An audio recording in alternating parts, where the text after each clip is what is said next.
from station WDWL TV, broadcasting from Studio A, located on Grumpy Old Man Road. It's the Grumpy Old Man, me, and the Grumpy Vulture Show. Take your bow. All right, look at the camera, both eyes. There you go.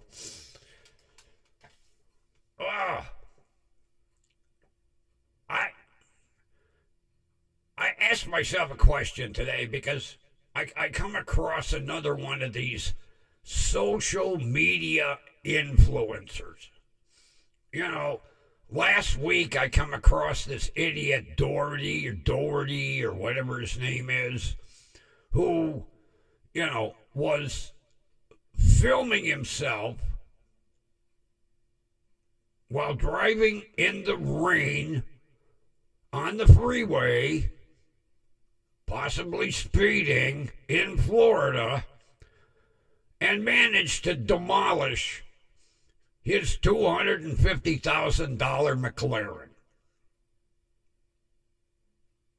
Today, I come across another one of these social influencers, a TikToker, or whatever. This girl, for her 18th birthday, purchased herself, I couldn't believe it, I had to write it all down, a 2024 Lamborghini Huracan Technica for $279,000. Now, I don't know what she's doing on TikTok, but if you just take the car, if she financed it for 72 months, her payments would be $3,875 a month. What the hell are they doing on social media to make this kind of money? I'm blown away. I'm going to have to look both of these up, this Doherty and this. I didn't even bother to get her name because I was just so shocked by, wait a minute, she just turns 18, she buys herself this Lamborghini, and then on top of it, she has an accident and wrecks it. People, when you got these big, high horsepower cars, word of advice, okay? Now, I know you don't like to listen to some crab-ass son of a bitch, but let me tell you, warm up your tires, because cold tires, as you've already discovered, have zero traction. Now, I'm sure Doughhead or whatever his name is, he hydroplaned. But this girl was on dry pavement on a hot day. Warm up the tires before you put your foot to the floor. When you're cranking an 800,000 horsepower engine, the wheels spin really fast and you lose control really quick. Just saying. But to make that kind of month, I figured it out. She's got to be making easily around $8,000 a month. Because besides, 375,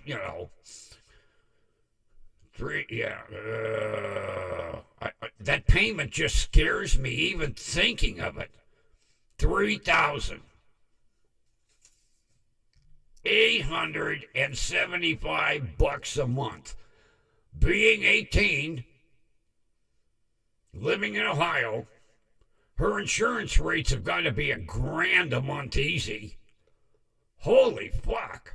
What are they doing? Like I said, I'm gonna have to look them both up and see exactly what the hell she's doing on TikTok to earn that kind of money. Now, I'm sure she's on more than one platform, but they said she was a TikTok influencer. Oy vey. Yeah. Let's take our $300,000 cars and demolish them. Act like assholes. Oh, yep. We know it all. Warm up your tires. I learned that years ago. I used to race cars. You warm up your tires. That's why they run around the track so many times, before they start the race. And then every now and then you'll see a driver goose it, spin them wheels. Yeah, they're warming up the tires for grip. Dumbasses. Jesus.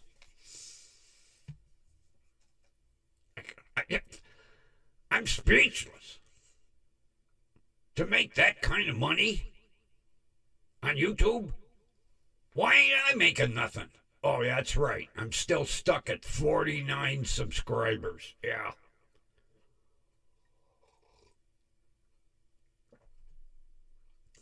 You gotta have like 500,000 in order to start making money. That ain't never gonna happen here. Up. Just drop my...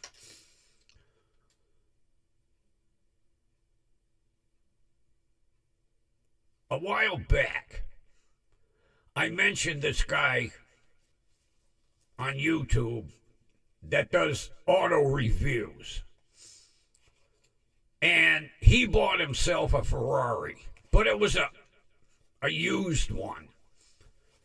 Still, big bucks. Ferrari, Lamborghini, big dollars.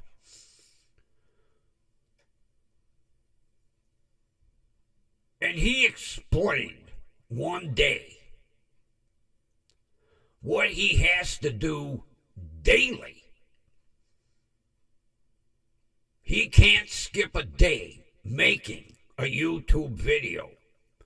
And it's got to be some decent sort of, something that people want to watch.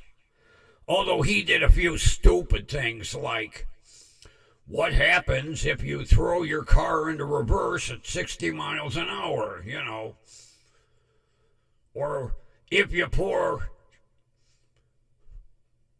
a jug of wine in your gas tank. He was doing all kinds of stupid shit like that. Although he learned with his Ford Ranger pickup truck what happens when you jam it in reverse at 60 miles an hour. Now, a manual is different than an automatic. You got to jam it. Well, the next thing you know, the transmission was laying in the street along with the drive shaft and everything else. Broke my heart. Oh, God, it was a really nice Ford Ranger. I wanted it. I even wrote him. He was doing stupid shit, pouring sugar in a gas tank and that. And I told him, I'll trade you mine, because mine, the clutch was going. I'll trade you mine for yours. No, you think he would say, yeah, no. Then he destroyed it.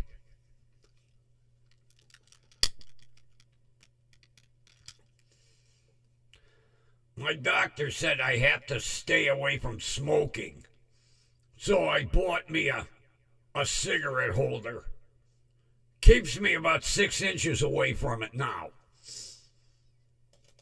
I look like them movie stars from, the 40s.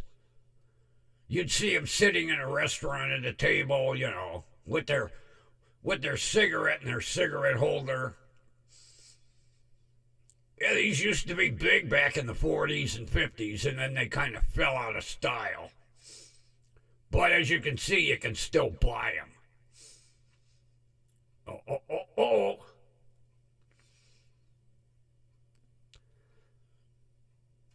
I was watching Ohio Body Cam, another police website on YouTube. And there was one idiot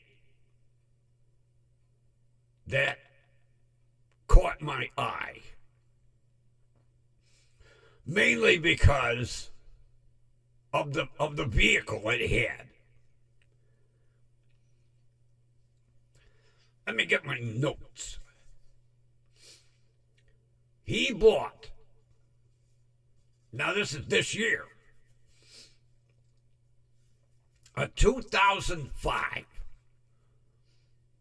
Dodge Neon SRT.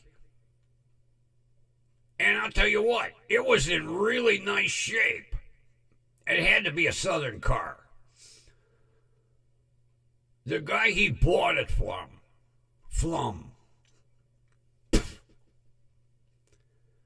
and words keep getting stuck in my tongue. Now, before I go to the guy that he bought it from,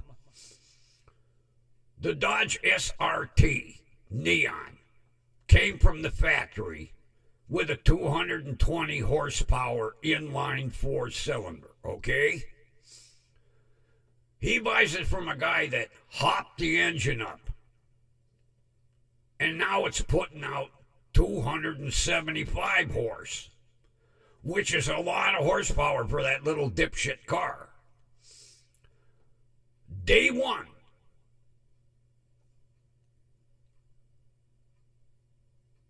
he does it somewhat right. He gets himself a temporary tag. Then, the evening of day one, he gets busted for street racing. Yep, couldn't wait to take that car out and show it off. So he got himself a nice fat ticket for street racing. He was supposed to appear in court 3 weeks later. He, as he told the officer, forgot. How do you forget? You get a goddamn ticket the first day you own the car. The officer tells you, you got to be in court in 3 weeks. Is your mind that? God, even I can remember a little longer than that. And I'm old and crabby. And probably a little bit, 2 sandwiches short of a picnic.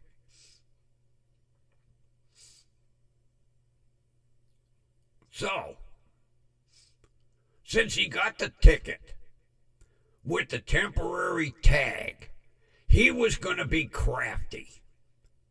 So he took the license plates off his pickup truck and put them on the Neon so he would look somewhat legal. Week 4, he passes a deputy sheriff doing 77 in a 40. Chase begins. He tried to evade, but he happened to pull down a one-way street with a dead end. Uh-oh! Caught. So the officer starts to check things out. It seems, since he missed his court appearance, his license is suspended. So, they arrest him. He gets a ticket for fictitious license plates. Doing 77 in a 40. And they tow the car. Oh, what a shame. So, before the tow truck arrives, his father shows up. And he asks him, Why are you towing the car? The officer said, fictitious license plates. Those are off his pickup truck. So Dad says, how do we get the car out of impound? So the officer explains, well, first you have to get a release from the court. Okay. Then you have to go to the Bureau of Motor Vehicles and get a real set of license plates for that car. Then you go to the towing yumpany. You go to the towing company and pay the tow fee. So Dad says, well, what's that going to be? Oh, about $480. Holy shit. I guess this kid better think about selling his high horsepower '05 Dodge Neon. I'll take it. It was a 5-speed. Oh. I couldn't believe it. You know, the officer walked around, he had his body cam on. I'm like, wow, that car's really in nice shape. Now we're talking an '05. Almost a 20-year-old car. Most Neons look like my 97 Nissan. They got more Swiss cheese than Switzerland.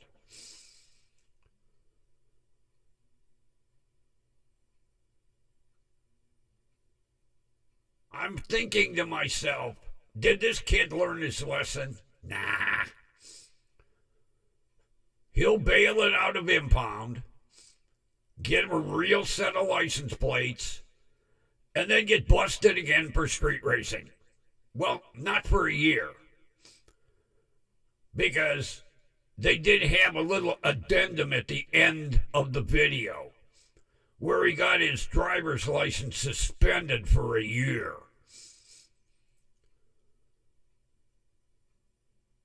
Who wants to take bets? He's going to be driving, license or not. He don't care. He wants to go out and show off his car.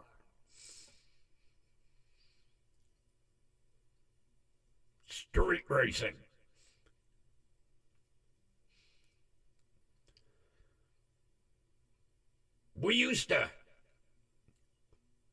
There used to be a road down in Cleveland's Flats called Quigley.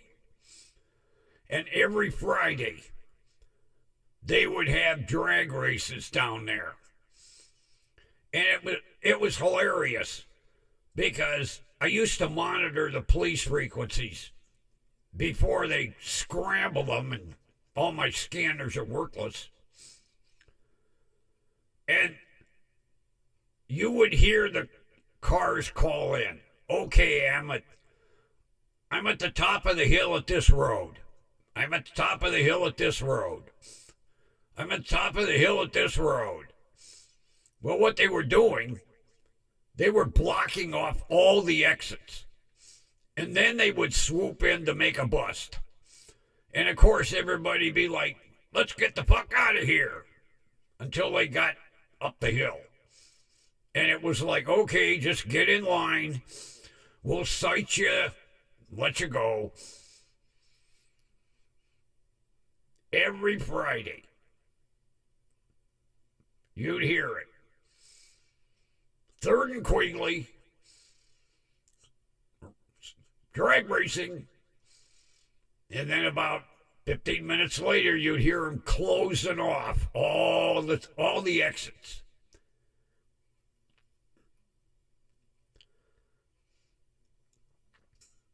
I've watched some videos of these kids nowadays.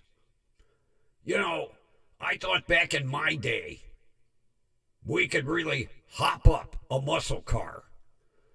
Oh, what they do to these little 4-cylinder Hondas and Nissans today, holy shit. There was a club a couple months back. that met up at the shopping center. And they all had Hondas and Nissans. And the reason I noticed them is none of the cars had hoods. And Jesus Christ, the one car had a turbocharger bigger than my fucking head. I said to the kid, I said, what kind of horsepower is this putting out? He said, oh, about 360, 380.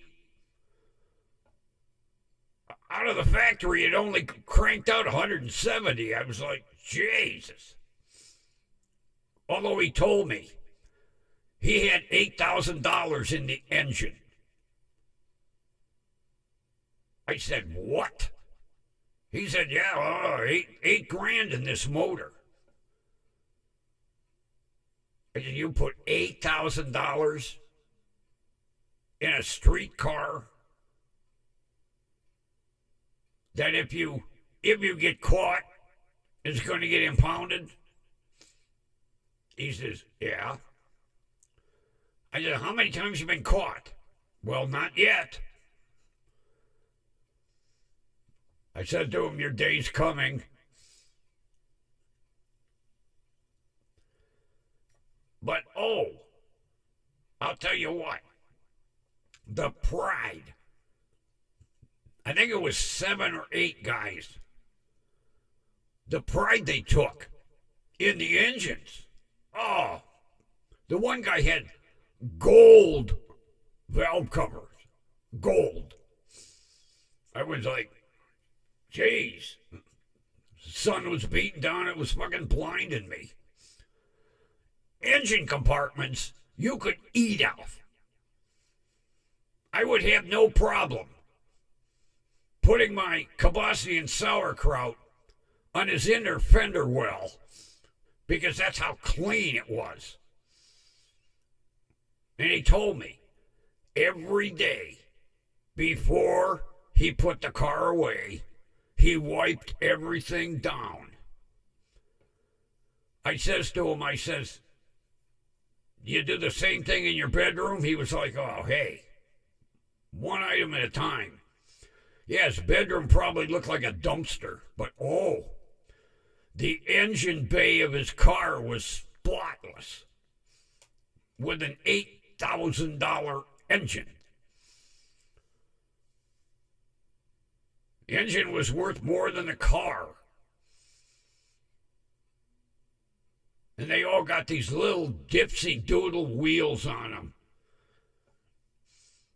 How ridiculous. But it's not my money. Although I'd like one of them to hop the engine up in my Nissan. That rot bucket would be a real sleeper at a traffic light. Pull up next to somebody and give them the sign. You want to race? And then dump the clutch and leave them in my tire smoke.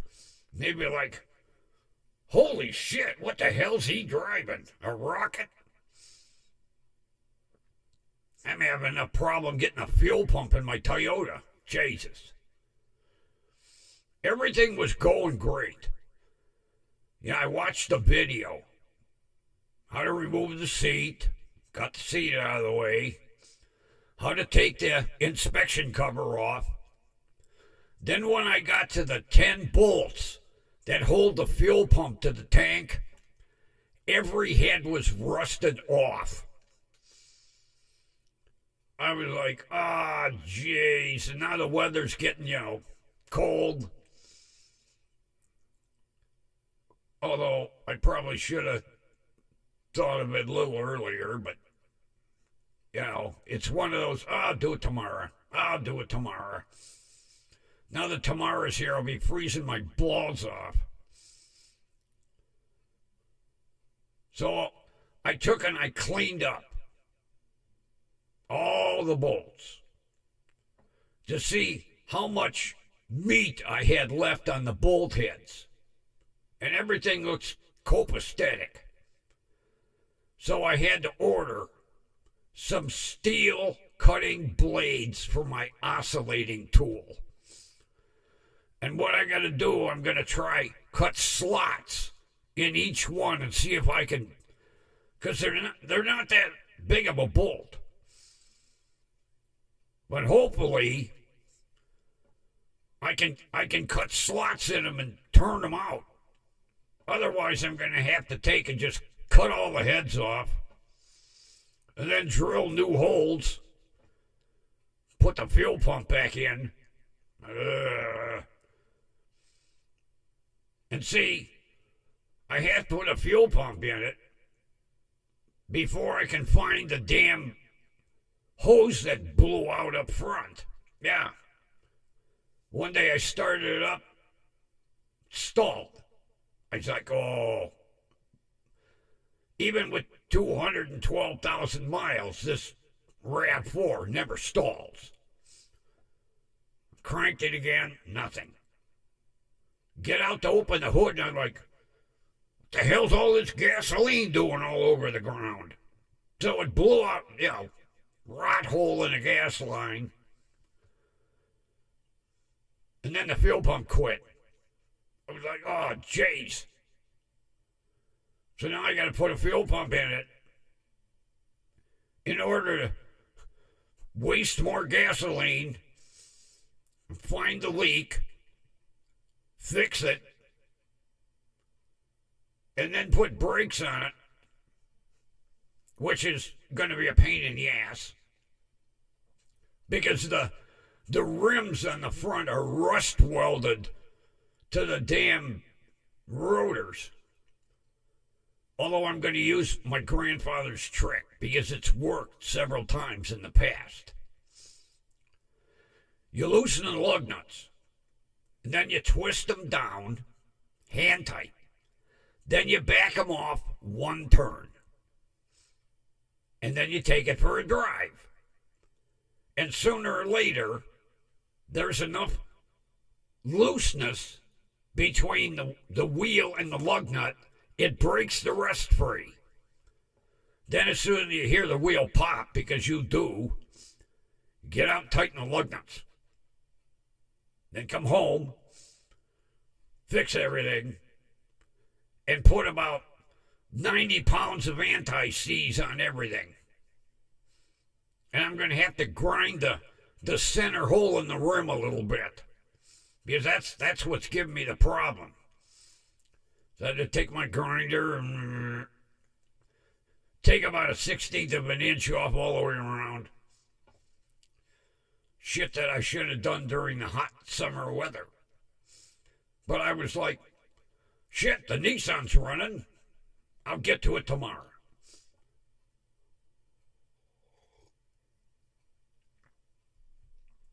Then a week went by and I went, oh, the Nissan's running.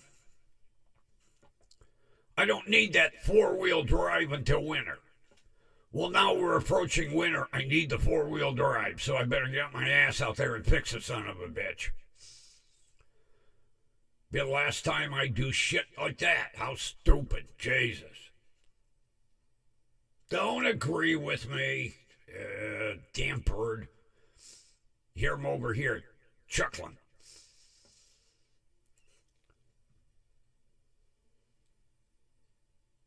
Oh, just kidding. The zip tie for his beak. It fits too. Oh, look at that. Oh. Okay, just kidding. I have to take it with me at night. Because if I leave it in the studio, he fucking hides it. Although I've got like 5,000 zip ties. But I don't want to use them all up making beak holders.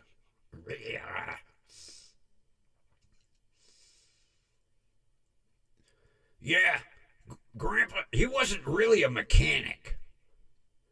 But he knew all these neat tricks. Matter of fact, I never did ask him about the lug nut thing. But yeah, one day I couldn't get the damn rim off my car. And he said, loosen the lug nuts. Okay. Now, put them down finger tight. Okay. Now back them off one whole turn. Well, what's that going to do? Take it for a ride. I got about a block and a half from the house, and I heard that rim pop. I was like, whoa, that worked like a charm. So, of course, the opposite wheel, once I get the car running, I'm going to go up to the tire shop. And I'm going to say, remember me? Yeah, because I only get my tires done there.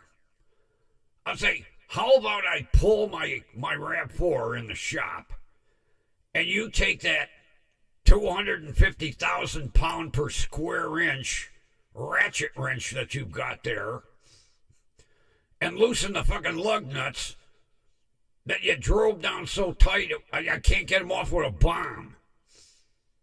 Especially when I told you, hand tight. I don't want no power tools. Take them off with a power tool. Put them back on by hand. Torque them down by hand. No. When I wasn't looking. I almost burned out my goddamn impact gun. Got one side loose, the other side, nope. No matter what I did, they ran them suckers down so tight. So I'm going to have to take it up there and tell them, loosen them lug nuts. Burn out your tool, not mine. Every time I get tires or I get them rotated, I tell them, take them off with your impact. Put them on by hand. Hand torque them. No. They got to burp them down so fucking tight that you could drop an atomic bomb on them, they wouldn't loosen. He ain't going to want to see me pulling in. Although he'll think it's for a tire rotation. Oh, here he comes. Tire rotation time. No! Loosen them fucking lug nuts.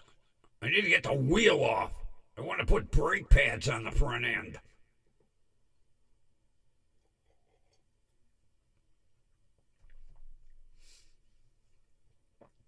Damn tire shops.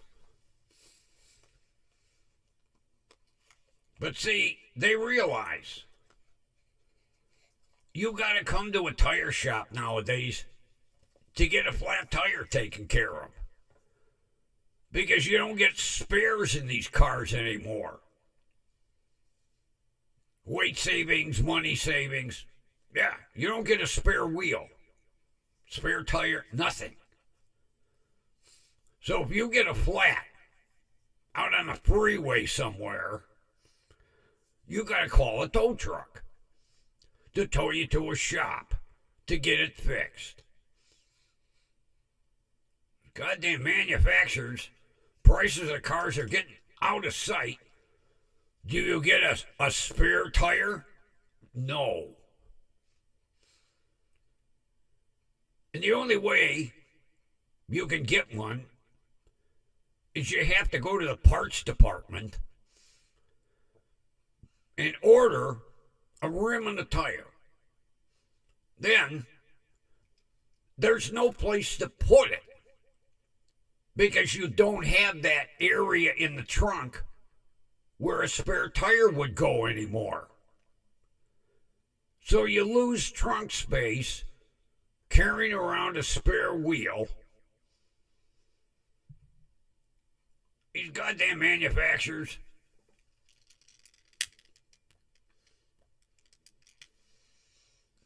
I'll never forget the day my buddy got a blowout. He had a chuck hole, blew the tire out, big hole in the sidewall. Opens the trunk, and what do they have? An air canister.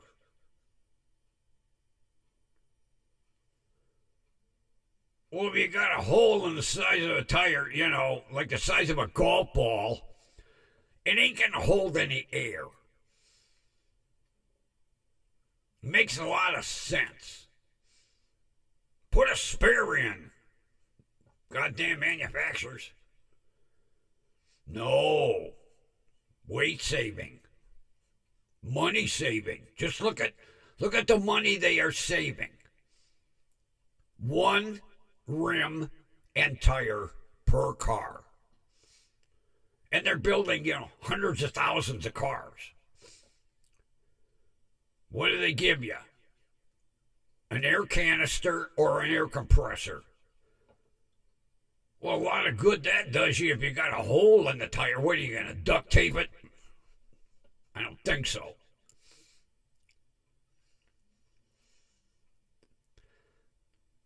That's why I like both of my 97s. They have spare wheels and tires. The Ram's got one bolted right on the back of the tailgate. Nissan, unfortunately, they stick it underneath the truck. You have to crank it down. Then you got to flip it over because it's got that much road dirt and gravel in it. But at least it's a spare rim and tire, not an air compressor.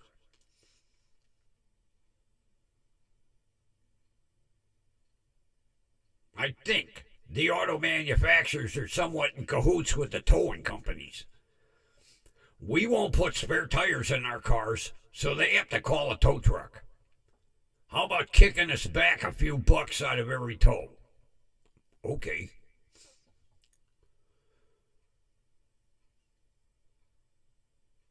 Never a dull moment.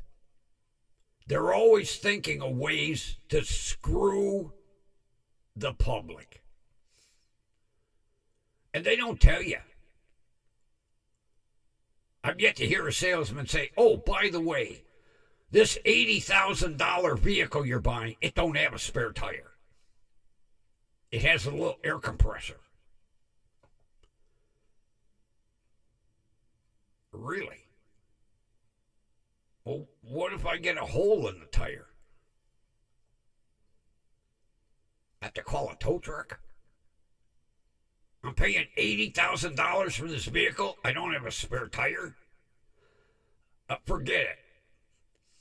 But it don't make any difference, no matter what you buy. And there ain't no spare tires anymore. Went by way of cigarette lighters and ashtrays. Smokers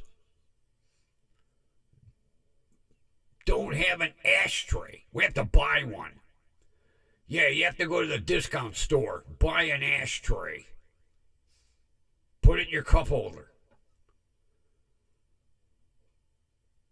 Well, if you got two people in the car, and when you both have drinks, where are you going to put the ashtray?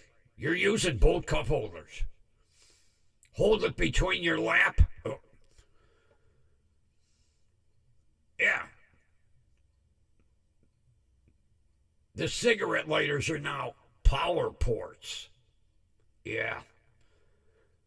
But you can't use a cigarette lighter in them. Yeah, they designed it.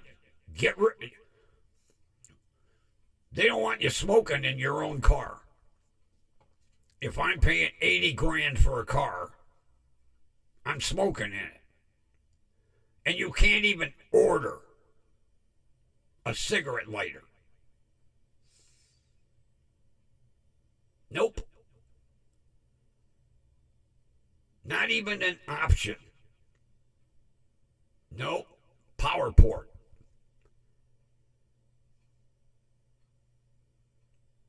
Ashtray, not even an option.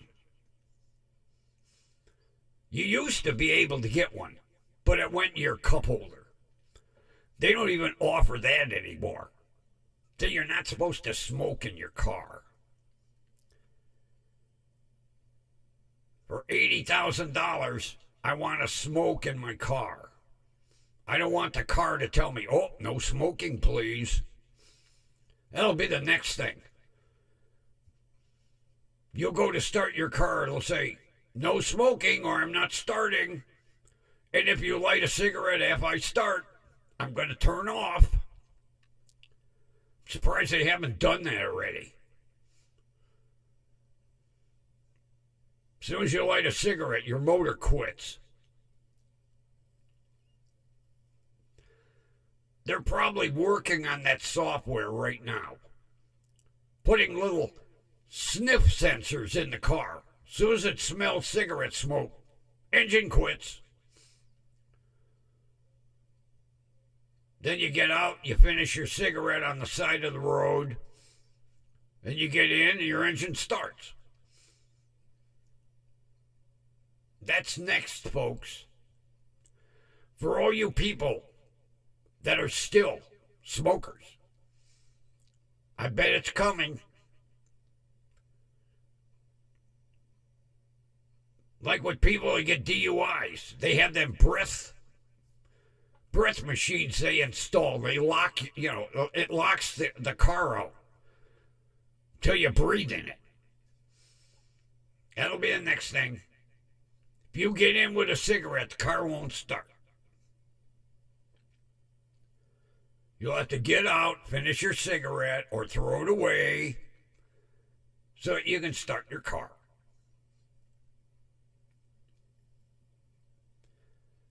You watch. They'll be advertising it. The new 2030 Kia, equipped with anti-smoke sensor. Hell, car's got 300 fucking sensors in it now.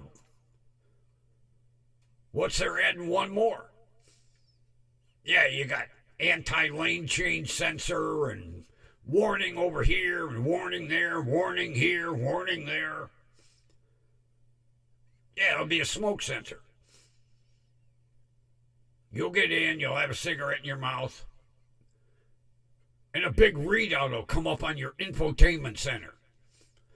I'm not starting while you're smoking. You watch. It's coming. I almost guarantee it. See, they figured if we take away the cigarette lighter and the ashtray, you won't smoke in your car.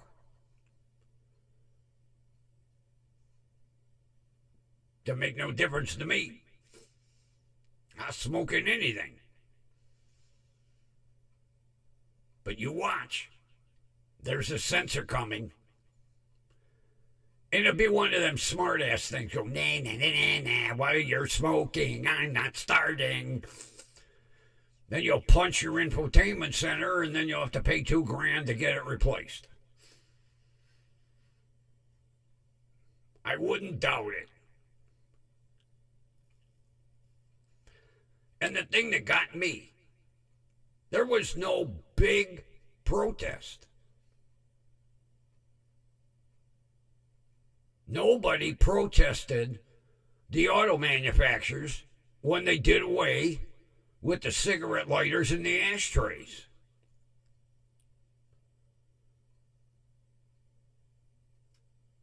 I don't know why. The number of smokers really hasn't reduced. I see the studies. Well, it might be down like 10 or 20%, but no.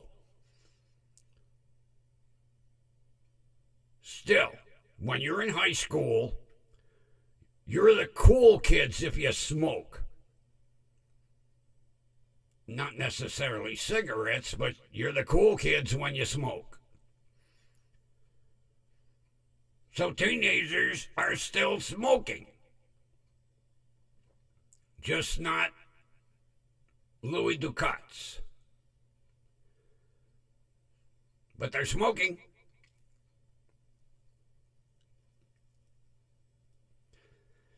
It's just now, when they come home after a date, they smell a little funnier than cigarette smoke. But they're smoking. And they'll continue smoking.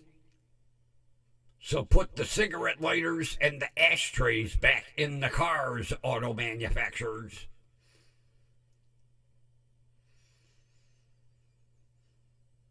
Somebody take and share this video with Ford, Chrysler, GM, Nissan, Subaru, Toyota. Of course, they'll ignore it. They'll go, oh, one lunatic. Lights are on, nobody's home. 3 sandwiches short of a picnic. Elevator ain't going to the top floor. All them cliches. There's more, I just can't remember them right now. So, there's my rant for today against spare tires, cigarette lighters, and ashtrays. Put them back in. We don't want to be at the mercy of a towing company or some stupid sensor you're thinking of putting in the car. I'm not starting because you're smoking. That's next, people. Take Grumpy's word for it. And with that, I think I'll call it a night. I got to figure out what I'm going to have for dinner.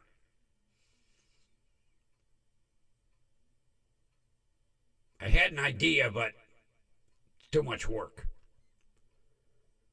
Maybe tomorrow. Tonight will probably be some more Schwabel's Jewish Rye. Yeah. A battle that Grumpy won with one phone call. But on the other hand, Sylvia's still pissing me off. So, I will chat with you tomorrow. See ya. Where's my clicker?